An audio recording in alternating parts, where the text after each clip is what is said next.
ஸ்ரீ சாரதா சக்தி matric மேல்நிலை பள்ளி மாணவ கண்மணிகளுக்கு அன்பு நிறை வணக்கம். 6ஆம் வகுப்பு படிக்கும் மாணவ கண்மணிகளுக்கு அன்பு வணக்கம். சென்ற வகுப்பில் நாம் திருக்குறள் பார்த்தோம். 4 அதிகாரங்கள் 3 மனப்பாட பகுதி என்ற 3 குறள் மட்டும் பார்த்தோம். மாணவ கண்மணிகள் வீட்டு பாடம் விரும்பி படித்து எழுதி திருத்தி இருப்பீர்கள் என்று ஆசிரியர் நம்பும் அளவுக்கு உங்களுடைய செயல்பாடு இருக்க வேண்டும் என்று கூறிக்கொண்டு இப்பொழுது நாம் பயிற்சி வினா மதிப்பீடு என்ற பகுதியை பார்க்கலாம். 46ஆம் பக்கம் எடுத்துக்கோங்க மாணவ கண்மணிகள். மதிப்பீடு என்ற பகுதியில் 1, விருந்தினரின் முகம் எப்போது வாடும்? ஃபர்ஸ்ட் ஆப்ஷனல், நம் முகம் மாறினால் அண்டர்லைன் பண்ணிக்கோங்க, ஃபர்ஸ்ட் ஒன். அடுத்து, நிலையான செல்வம் டேஸ், ஊக்கம், 3வது ஆப்ஷனல், அண்டர்லைன் பண்ணிக்கோங்க. ஆராயும் அறிவு உடையவர்கள் டேஸ் சொற்களை பேச மாட்டார்கள், 3வது ஆப்ஷனல், பயன் தராத, அண்டர்லைன் பண்ணிக்கோங்க மாணவ கண்மணிகள். அடுத்தது, பிரித்தெழுது, பொருளுடைமை, 3வது ஆப்ஷனல், பொருள் பிளஸ் உடைமை, 3வது. அடுத்த 5வது, உள்ளுவது பிளஸ் எல்லாம், சேர்த்தெழுது, 2வது ஆப்ஷனல், உள்ளுவதெல்லாம். அடுத்தது 6வது, பயன் பிளஸ் இலா, சேர்த்தெழுது, பயன் இலா, ஃபர்ஸ்ட் ஒன். இப்ப மறுபடியும் சொல்றேன், டிக் பண்ணிக்கோங்க மாணவ கண்மணிகள். ஃபர்ஸ்ட் ஒன்க்கு ஃபர்ஸ்ட் ஒன் ஆப்ஷனல், செகண்ட் ஒன்னுக்கு தேர்ட் ஒன் ஆப்ஷனல், தேர்டுக்கு தேர்டே ஆப்ஷனல், ஃபோர்த்துக்கு தேர்டே ஆப்ஷனல், ஃபிஃப்த்துக்கு செகண்ட் ஒன் ஆப்ஷனல், சிக்ஸ்த்துக்கு ஃபர்ஸ்ட் ஒன் ஆப்ஷனல். நயம் அறிக. அடுத்து, உள்ளுவது எல்லாம் உயர்வுள்ளல், மற்றது தள்ளினும் தள்ளாமை நீர்த்து. இந்த குறட்பாவில் எதுகை எது, மோனை எது எடுத்து எழுதுக என்று கூறியிருக்கிறார்கள். 2ஆம் எழுத்து ஒன்று போல் வருவது எதுகை.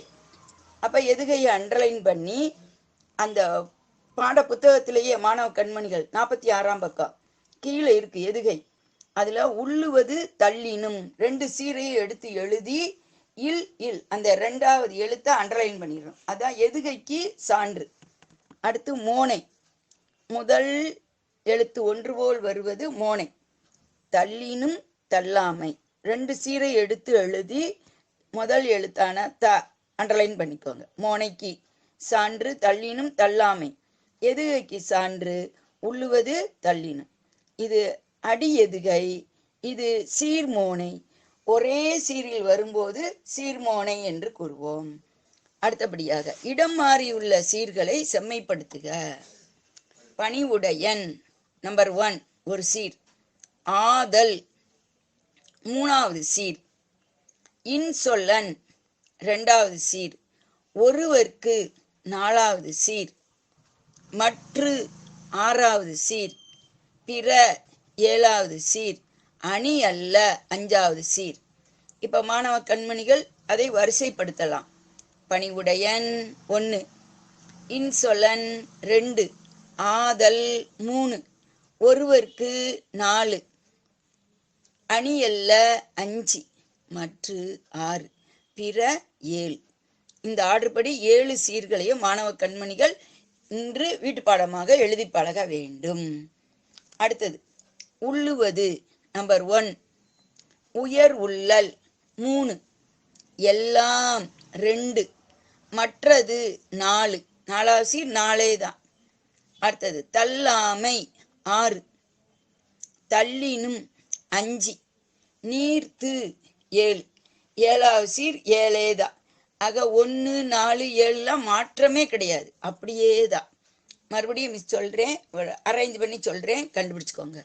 உள்ளுவது எல்லாம் உயர் உள்ளல் 1, 2, 3.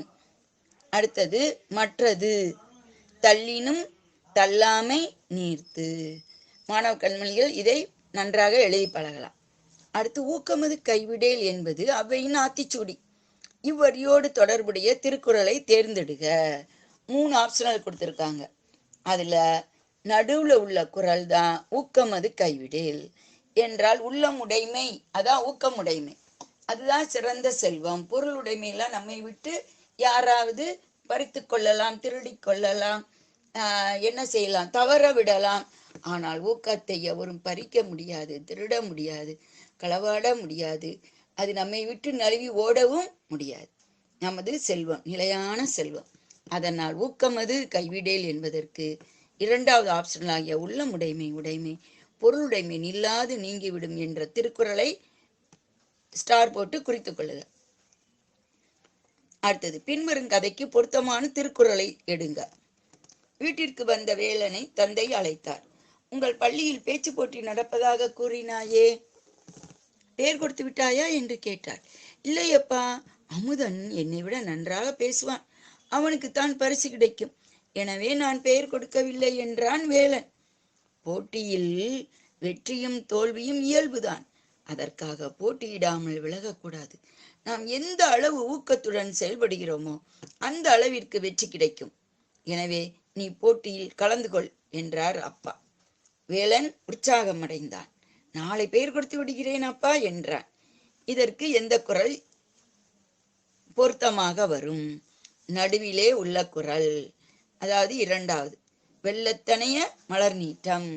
எப்படி தண்ணீரின் மட்டத்திற்கு ஏற்ப தாமரை தண்டை நீட்டி மலர்ந்து விடுகிறதோ, அதை போல மனிதர்களுடைய உள்ளம் என்ற தண்ணீரின் உயர்வுக்கு ஏற்ப உயர்வு என்ற மலர் பூத்து நிற்கும். அடுத்து குருவினா. எப்படி உண்பது விரும்பத்தக்கது அன்று? பக்கம் 44 போட்டுக்கோங்க கண்மணிகள். இப்ப 44ஆம் பக்கம் எடுங்க. அதுல 1வது குறள் அந்த கருத்தை மட்டும் குறிச்சுக்கோங்க. 1. அடுத்து எது தீமை? வள்ளுவர் கூறுகிறார். பக்கம் 44 போட்டுக்கோங்க. 3வது குறள் பொருள் 2வது இதுக்கு பொருள்.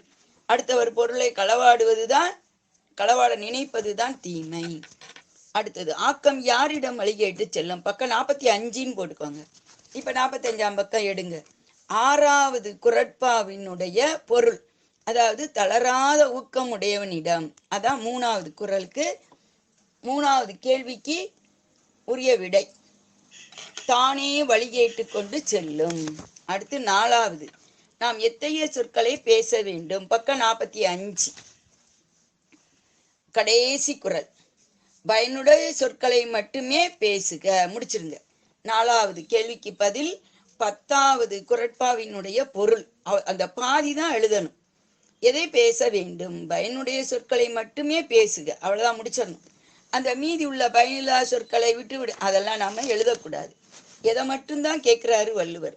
ஆக மாணவ கண்மணிகளுக்கு இன்று இந்த மதிப்பீடு என்ற பகுதியில் குருவினா 4 தயவு செய்து மாணவ கண்மணிகள் படித்து இந்த 4 இதையும் உங்களுடைய தமிழ் குறிப்பு எழுதும் நோட்டிலே எழுத வேண்டும்.